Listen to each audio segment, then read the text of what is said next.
분노를 거두어 주시옵소서. 그러므로 우리들 기쁘고 감사한 생활할 수 있도록 기도하게 하시고 영광 받으시옵소서.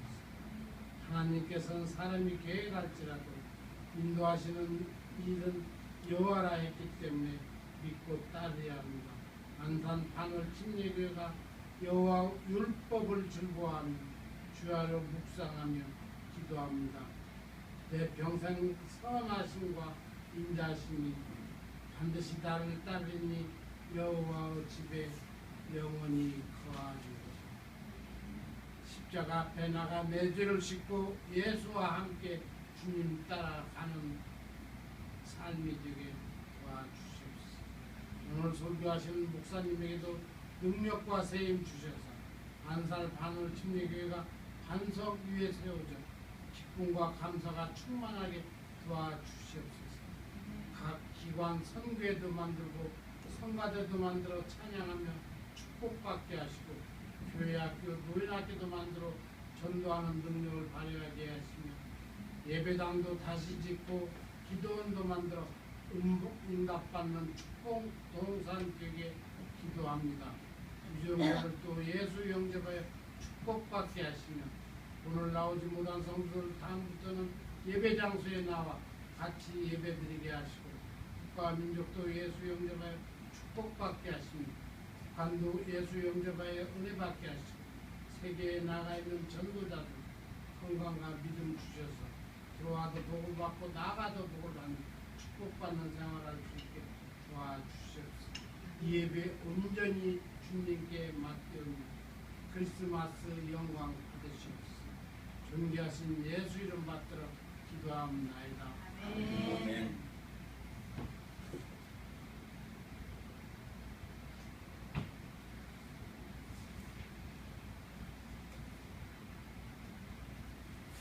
같이 합독하겠습니다. 3.1.3 15장의 전절입니다. 같이 한 소리로 합독하겠습니다. 시작. 이는 고역하는 것은 사술의 죄와 같고 완고한 것은 사실 유상에게 절하는 죄와 같느니라. 왕이 여호와의 말씀을 버렸으므로 여호와께서도 왕을 버려 왕이 되지 못하게 하셨나이다. 아멘. 지금 서울 종로구 정동에는 민주노총 사무실에 그 노조 사무실을 해산하기 위해서 경찰들이 진입을 하고 아주 첨예하게 대치를 하고 있는 정부입니다.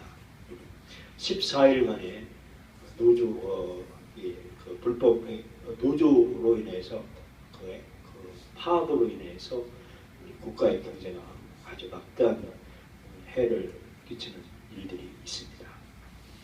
오늘 권위에 복종하라 라는 말씀을 가지고 하나님 말씀을 설교하고자 합니다. 권위는 세 가지가 있습니다.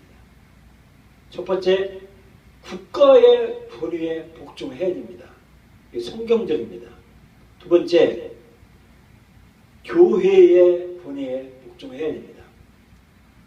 세 번째는 가정에서 남편의 권위에 복종해야 합니다. 이것이 오늘 핵심입니다.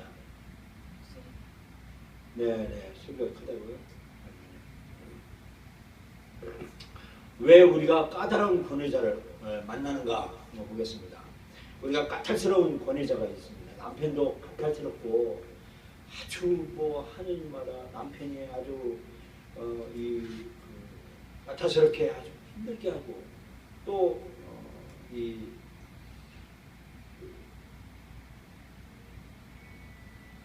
또 이렇게 국가의 또 대통령이 또 막 까탈스러운 대통령이 계시고 이런 때가 있으면 아주 골치 아픕니다. 힘듭니다.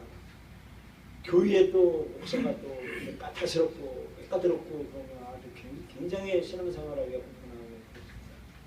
근데 우리가 한 가지 더 이 세 가지 중에서 한 가지 더 추가하려면 이 고용주 회사 대표 고용주의 권위에 우리가 복종해야 된다라고 하는 것이 성경적인 것입니다. 왜 이렇게 아까 읽었던 사무엘상의 이 악한 왕을 백성들 앞에 이렇게 지도자로 삼았느냐 하면 이 우리가 악한 그 사악한 통치자들의 파기적인 공격에 우리가 도출돼서 가슴에 콩닥콩닥하고 어떻게 하면 사는가 하고 이렇게 걱정하죠. 근데 이 거역하는 것은 사슬의 지와 같은 것이다라고 선포하고 있는 거예요. 본의의 말씀에 거역하는 것은 사슬의 지와 같은 것이다라고 말씀해주고 있습니다. 하나님께서는 왜 이렇게 악한 통치자를, 이 까다로운 이 권위자를 주시느냐면 궁극적으로 우리의 품성이 자라도록 우리의 성품이 아주 성숙해지기 위해서 이 까다로운 권위자들을 가끔 쓰신다라는 겁니다. 요셉은 노예로 팔려갈 때 부당하게 오게 갇혔습니다. 이런 요셉의 인생 목적에서 교육장은 바로 권위자들에게 교육을 받았습니다. 성인들이 나이가 많으면 항상 이 불협화음을 내는 사람이 있어요. 갈등을 조장하는 사람이 있으면서 어느 집단이든 어른이 되어서도 갈등을 조장하는 그 사람이 있는데 그게 왜 그러냐면 과거의 청소년기에 그 권위에서 이 갈등을 그들이 해소를 못해서 그런 겁니다. 그러니까 이 손이 어릴 때 그러지 않습니까? 손이 굽기 전에 배워야 된다. 이와 마찬가지로 어릴 때에는 부모의 권위에 아주 확실하게 교육을 받고 커야 된다라고 하는 겁니다. 어릴 때 교육을 잘못 받으면 그리 권위자의 이 지도 아버지 없이 자란 사람, 또 그런 사람은 항상 이렇게 어른이 돼서도 그런 이 소문을 들을 명도가 많지 있습니다. 우리가 갈등을 일어나는 이유가 있는데 그게 뭐냐면 어디든 간에 이 긴장과 갈등이 있기 마련입니다. 어떤 권위든지요. 권위자가 규율을 정하면 권위 아래에 있는 사람은 그 한계를 시험하려는 경향이 있습니다. 권위자가 이런 가이드라인을 이렇게 제시하면 그 밑에 있는 사람을 막 호기심이나 또는 그런 시험해 보려고 그걸 뚫어보려고 그런 하는 경향이 있습니다. 하나님께서는 아담과 하에게 한 가지 제안을 해주셨습니다. 아담과 하에게 한 가지 하나만 하나님께서는 허락지 않으시는 시험을 주셨어요. 이 권위자가 성숙치 못하여 지혜를 사랑을 보여주지 못하는 경우가 있습니다. 아담과 하와에게 사단이 찾아왔습니다.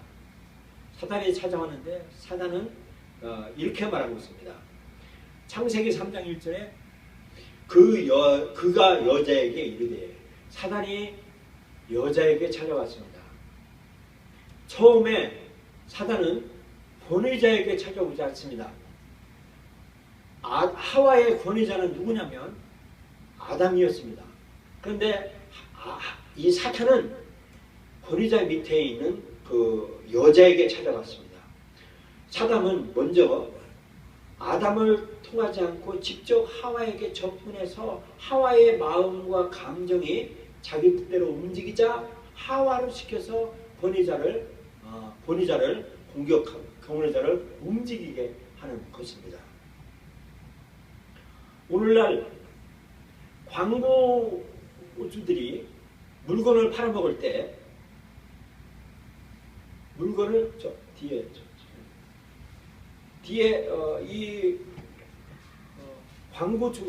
광고인은 권위자에 있는 그 아랫사람을 공략하는 겁니다. 즉 10대 애들, 청소년들을 자극을 해서 청소년들에게 공략해서 청소년들 하여금 물품을 구매하도록 그들을 이렇게 독립을 해가지고 자기 아버지에게 부당하게 압력을 압박해서 이 권위자가 하나님의 근거를 무시하도록 만드는 겁니다. 이 아이들이 직접 아버지한테 물건을 사달라고 해서 불만족을 조정하고 이 반항의 태도를 부추깁니다. 이 부모는 아이들에게 그렇게 이 함락당해서 아이 사자는 데만 해주죠. 이것이 권위의 상실의 이유다라는 것입니다. 근데 여기 갈등이 일어나는 이유가 약속들이 있는 이유가 있는데 그 뭐냐면 부모들이 약속을 함부로 하기 때문이다 하는 겁니다. 우리 히브리서 12장 15절에 보면 너희는 돌아보아 하나님의 은혜에 이르지 못하는 자가 있는가 두려워하고 쓴 뿌리가 나서 괴롭게 하고 많은 사람이 이로 말미암아 더러움을 입을까 두려워하라 라고 말씀해 주고 있습니다. 지도자가 약속을 하고 이를 지키지 않으면 권위 안에 있는 사람들은 상처를 받는 겁니다. 이 상처를 곧바로 처리하지 않으면 원망의 쓴뿌리가 나서 괜히 그 지도자에게 지키지 않을 약속을 무엇을 하느냐고 하면서 이 마음의 쓴뿌리가 마음의 감정이 잡게 되는 것입니다. 또 하나는 지도자가 교만해서 이 갈등이 일어난다는 것입니다. 교만은 자기 중심으로 살고 다른 사람들의 필요를 돌아보지 않는 것이라는 것입니다. 교만은 최종 결정을 내릴 권리가 자기에 있다고 주장하고 하나님께서 주신 권위자의 지시에 복종하지 않는 것이라는 것입니다. 교만은 자기가 다른 사람보다 낫다고 생각하며 남을 판단하고 무시하는 것입니다. 교만은 자기가 상처 준 사람에게 용서를 구하지 않는 것이 교만이라는 것입니다. 또 화가 있습니다. 잠언에 보면 악을 뿌리는 자는 재앙을 거두리니 그 분노의 기세가 쇠하리라. 또 아비들아 너희 자녀를 노엽게 하지 말고 오직 주의 교양과 훈계로 양육해라 라고 말씀해 주고 있습니다. 제5계명이 자녀들에게 아버지와 어머니를 공경하라고 가르치고 있습니다. 하나님께서는 아버지가 자녀를 노엽게 해서는 안 된다고 가르쳐주고 있습니다. 이 자녀들이 부모의 화를 이 분노로 그들이 갈등이 일어난다라고 말씀해주고 있습니다. 그러면 권위자가 지혜롭게 해야 될 일이 있는데 그게 뭐냐면 우리 자녀들에게 한번 물어보면 야 내가 아빠가 너한테 약속한 거 있는데 지키지 않은 거 있냐? 그러면요 내가 생각지 못하는 것들을 줄줄줄줄 외웁니다. 줄줄줄 나서 언제 뭐 해준다고 했죠? 뭐 해준다고 했죠? 하면서 이렇게 내가 기억도 하지 못하는 일들을 하면 기억이 새록새록 나오고 그렇습니다. 이렇게 이 자녀들은 그런 말도 하고 또 아버지가 바뀌었으면 좋겠다고 하는 것이 뭐냐면 아빠 제발 화 좀 내지 마라 이런 말을 하기도 하고 또 아빠가 잘못했으면 나한테 용서를 구해야 돼 이런 말을 하죠. 자녀들이. 우리 자녀들은 우리가 말한 말을 화를 내면 자녀들에게 용서를 구하지 않는 거죠. 이런 거로 인해서 갈등이 일어난다라는 것입니다.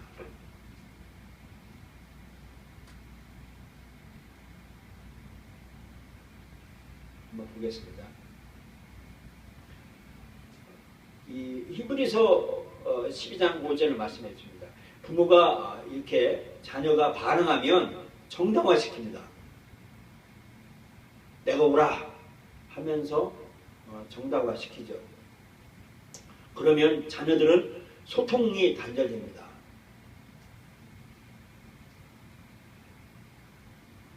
이야기가 안 되는 거예요. 이것은 가족에서 일어나는 겁니다. 가정에서 일어나는 것입니다. 그래서 이 10대 애들은 자녀들은 뭐냐면 상처받아요. 어디에 상처받냐면 영이 상처받아요.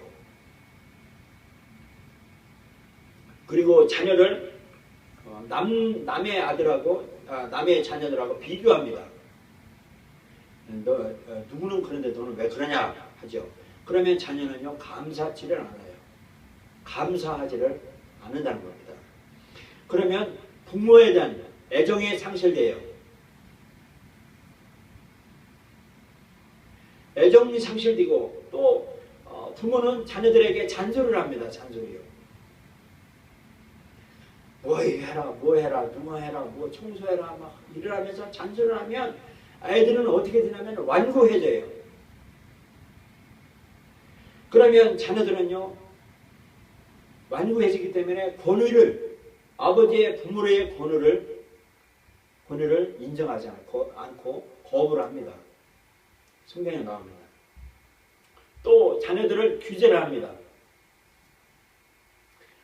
너희 이렇게 하면 안 돼 라고 하면서 이렇게 제재를 가하면 반항을 하죠.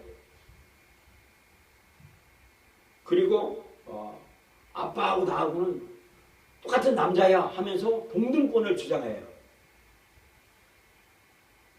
동등권을 주장하고 그러면 이것은 누구한테 반항하느냐 하면 하나님께 반항하는 거예요. 이 부모님한테 반항하는 것 같지만 하나님께 반항하고, 그리고 이제는 이 동등권을 주장하기 때문에 권위자로 행사를 하는 거예요. 이사야 44장 10절에 보면 가장 높은 구름에 올라 지키 높은 자가 비길이라 하도다 라고 하는 것처럼 이 권위자 행사를 하는 거예요. 나는 이 아버지가 동등해, 나는 똑같아 하면서 나도 남자야 하면서 이렇게 권위자하고 비교해서 동등권으로 주장을 합니다. 그리고 이 나쁜 친구를 사귀고 또 친구 관계에서 이 반항, 부모에 대한 권위의 반항을 적합성으로 느끼는 거예요. 너도 반항했지? 나도 마찬가지야. 맞아. 부모는 나도 똑같은 남자고 그래 하면서 이 반항을 적합화시켜서 자기를 정당화시키죠. 그리고 부모가 자녀를 이 죄를 지적하지 않고 죄를 이 비난을 용납하고 자녀가 잘못된 길로 가는 것을 이렇게 그냥 눈 감아주면 이 자녀들은 자기의 정욕을 변호하기 시작해요. 하면서 자기를 정욕일 행동한 일을 이렇게 감싸고 그리고 이 변호를 정당화시키는 거예요. 그리고 또 정욕을 채웁니다. 이것이 이 자녀들의 갈등인 것입니다. 그리고 이 부모가 자신을 변호하고 그러면 이 자녀는 부모를 비난합니다. 그리고 남들을 비난해요. 그리고 자신의 안에 자아에 죄책감을 심어주는 거예요. 그래서 남을 비난한 것으로 인하여 또 그 부모를 비난하고 남들 다 똑같아 하면서 자아가 죄책감으로 이렇게 형성이 돼요. 내적 갈등이 생깁니다. 그리고 이 부모가 화내지 마라, 너 화내지 마 하면서 부모는 화내는데 자녀에게 화내지 마, 그리고 너 잘못을 했으면 인정해라 하면 자녀들은 흥분하기 시작합니다. 그러면 이 자녀들은 미래에는 자살을 생각한다는 겁니다. 잠언에 그렇게 나옵니다. 어떤 길은 사람의 보기에 바르나 필경은 사망의 길이니라. 웃을 때에도 마음에 슬픔이 있고 즐거움의 끝에도 근심이 있느니라 라고 말씀해 주십니다.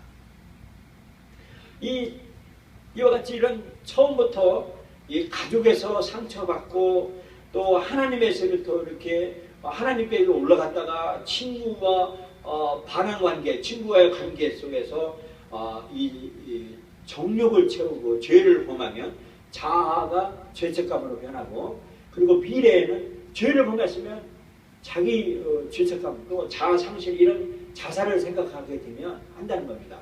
그래서 자살의 4가지 유형이 있는데 첫 번째 정신적인 자살이라는 것입니다.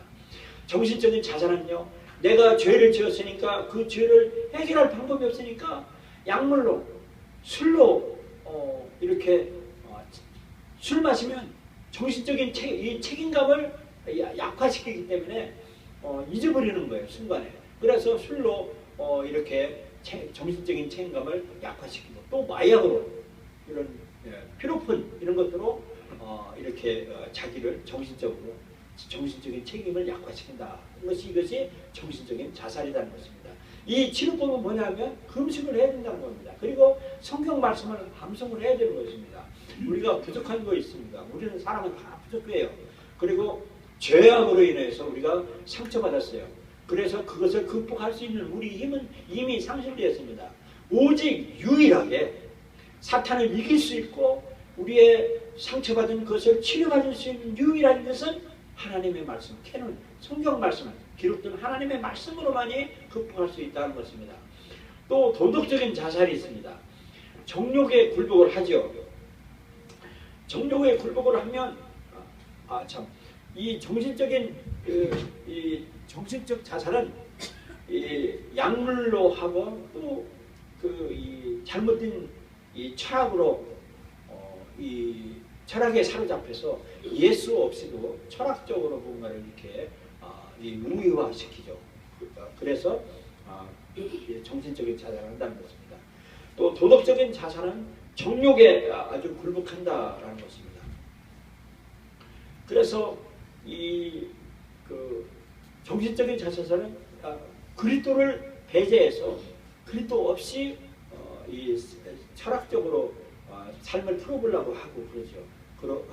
그리고 도덕적인 자살은 정욕에 굴복한다는 것입니다. 악에 대항하 우리가 이 정욕에 사로잡혀서 정욕의 약점이 잡히면 그 약점 잡힌 거로 인해서 악을 대항하려고 그래요. 그래서 대항하려고 하는데 삶의 기초에서 이 악의 대항을 우리가 할 수가 없는 것입니다. 정욕을 이겨보려고 해도 정욕의 결과에는 더 큰 정욕만 사라진다는 것입니다. 제가 눈이 말했죠. 지난번에도 말했습니다.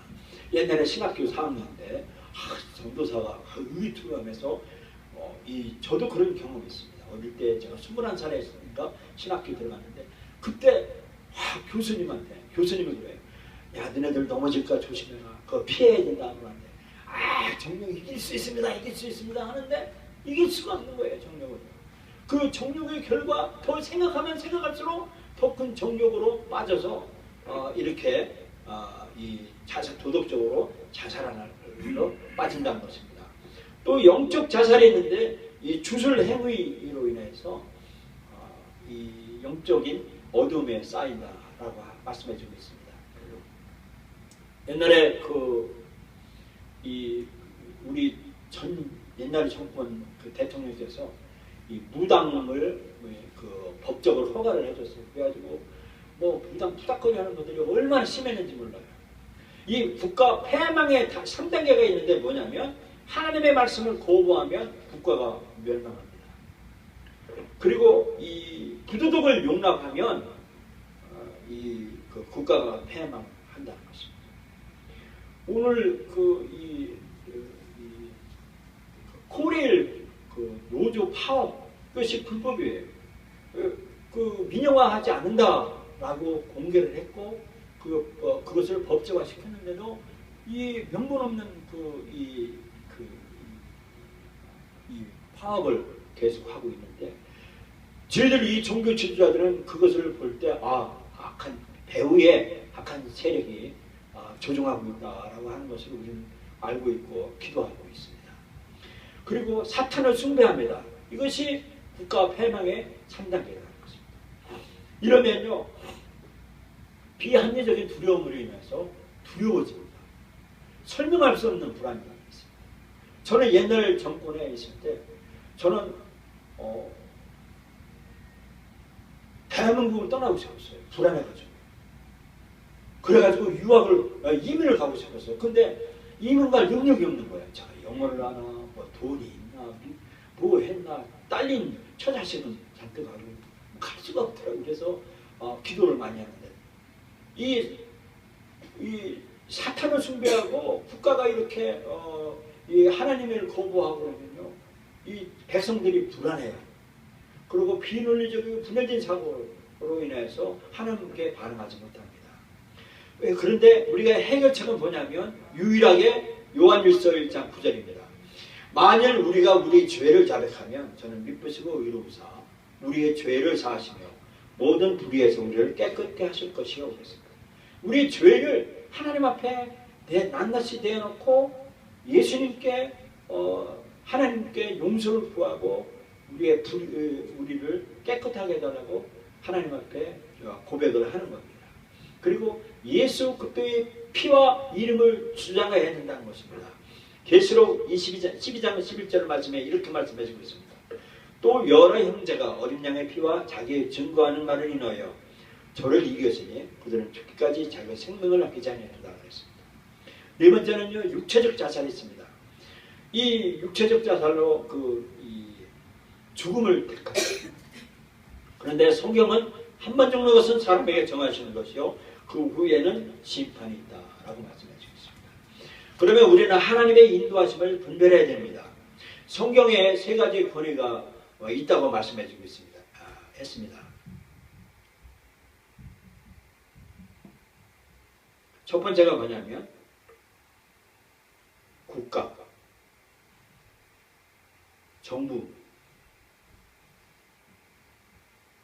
정부의 권위에 우리가 복종을 해야 되는 것입니다. 그리고 두 번째는요, 교회의 권위에 복종을 해야 됩니다. 또 하나는 가정, 아내는 남편, 그리고 자녀는 부모, 그리고 한 가지 더 있으면 직장의 권위에 순종해야 된다는 것입니다. 성경에는 첫 번째 이 권위가 성경의 권위가 최고 우선입니다. 우리 교회의 우리의 핵심가치, 사명성, 우리의 신앙 보면 성경이 우리의 삶에 제일 우선순위를 둬야 된다라고 하는 것입니다. 그리고 성경 다음에는 아버지, 그리고 아버지 밑에 어머니 밑에 목사, 이런 이 순서로 권위가 이어져 나가야 된다라고 말씀해주고 있습니다. 우리가 가져야 할 네 가지 태도가 있는데, 첫 번째는 이 베드로전서에 보면 이런 말씀해주고 있습니다. 아내된 자들아, 이와 같이 자기 남편에게 순복하라. 이는 혹 도를 순종치 않는 자라도 말미암지 않고 그 아내의 행위로 말미암아 구원을 얻게 하려 함이니, 너희 두려워하며 정결한 행위를 봄이라. 너희 단장은 머리를 꾸미고 금을 차고 아름다운 옷을 입는 외모로 하지 말고 오직 마음에 숨은 사람을 온유하고 안정한 심령에 썩지 않을 것으로 하라. 이는 하나님 앞에 값진 것이니라. 전에 하나님께 소망을 두었던 거룩한 부녀들도 이와 같이 자기 남편에게 순복함으로 자기를 단장하나니, 사라가 아브라함을 주라 칭하여 복종한 것 같이 너희가 선을 행하고 아무 두려운 일에도 놀라지 아니함으로 그리 딸이 되었느니라 그랬습니다. 사라가 자기 남편에게 주라 칭할 정도로 복종했다라는 것입니다. 그러면 우리가 첫 번째는 공경하는 마음을 가져야 되는 것입니다. 하나님은 일하시는데 누구를 통해서 일하시냐면 권위자를 통해서 일하세요. 우리가 그래서 권위자를 공경을 해야 됩니다. 핵심은 뭐냐면 이 직위와 인격을 분리해 봐야 되는 것입니다. 목사, 그럼 이거 직분입니다. 그럼 목사님의 삶, 인격, 이걸 분리해 봐야 되는 것입니다. 그래서 이렇게 이 인격이 좋아야 되고 지금이 올라갈수록 인격이 좋아야 되는 것입니다. 여기 다윗도 그랬고 여러 사람도 그랬습니다. 그래서 권위자에게 공경하는 마음을 가져야 된다는 것입니다. 또 감사하는 마음을 가져야 된다는 것입니다. 나의 영혼아 잠잠히 하나님만 바라라. 대저 나의 소망에 저로 난도다라고 했습니다.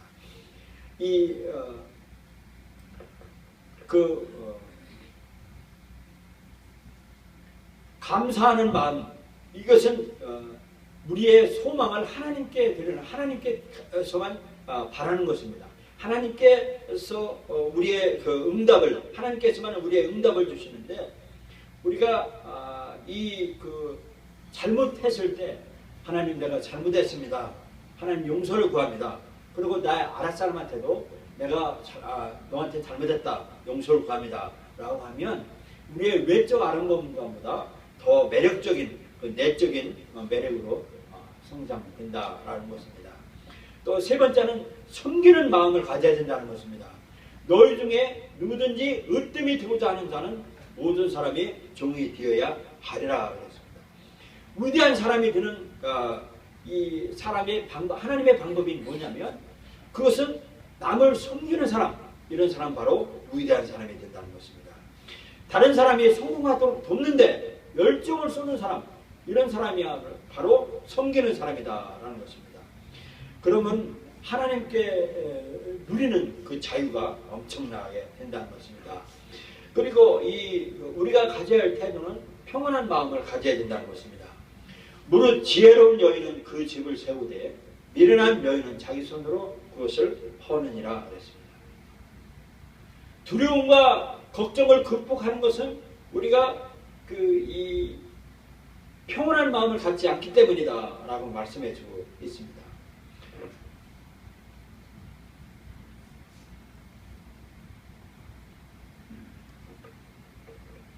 우리가 가져야 할 그 삶의 그 태도가 있는데 그것은 하나님과의 관계와 서로 인간관계가 서로 피차 복종하는 관계로 우리가 가져야 될 태도가 있는데 그림을 그리겠습니다. 이분이 하나님이십니다. 이분이 남자입니다. 이분은 여자이십니다. 부인이에요. 하나님과 남편, 하나님과 아내, 그리고 남편과 아내, 이 태도, 이것은 바로 에베소 5장 21절 말씀과 같이 서로 피차 복종하는 것입니다. 그래서 부인과 아내가 서로 피차 복종하는 것, 이것이, 그리고 하나님과 사람이 하나님께 서로 복종하는 것, 이것이 하나님과의 관계다라는 것입니다. 그러면 하나님 밑에서 맡은 책임을 좀 보겠습니다.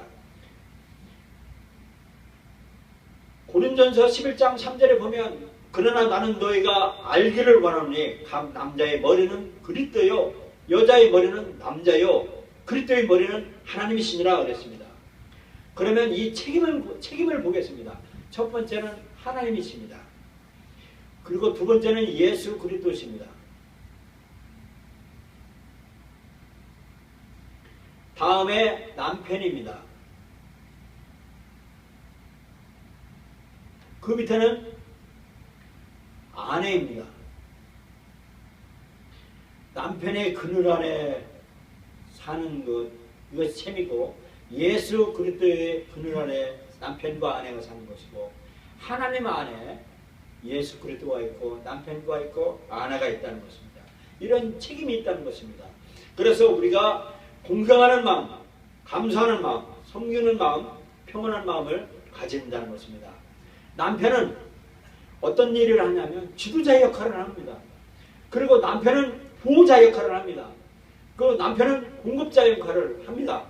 그래서 우리가 이렇게 가져야 할 태도가 있다, 이런 태도를 가져야 된다라고 말씀해주고 있습니다. 뱀은